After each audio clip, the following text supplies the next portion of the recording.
अस्सलाम वालेकुम व रहमतुल्लाहि व बरकातहू। अल्लाह पाक आरफ भाई मुतादर साहब को जन्नतुल फिरदौस में आला मकाम अता फरमाए, जो कनाडा में फौत हुए हैं। तो उनकी तरफ से हमें एक नलका डोनेट हुआ है।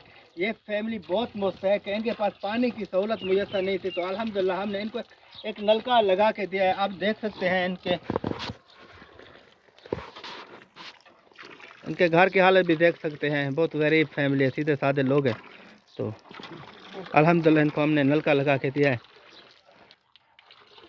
आरिफ साहब को भाई को अल्लाह ताला जन्नत आला कने आला मकान नसीब है। मुझे मेहरबानी अल्लाह का पानी दे के पानी वास्ते तांगा से वजू वास्ते तांगा से अल्लाह की भाई बोलते अल्लाह पाक उनको जन्नतुल फिरदौस में आला मकाम अता फरमाए। हमारे पास नमाज के लिए वज़ू के लिए भी पानी नहीं था, सहूलत मुयसर नहीं थी, तो अल्हम्दुलिल्लाह उनकी तरफ से हमें एक नलका डोनेट हुआ है। तो बहुत बहुत खुश हैं।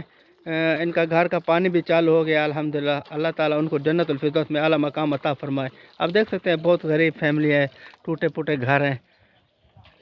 अंदर उधर कने वेंदे नहीं से कोठा दासी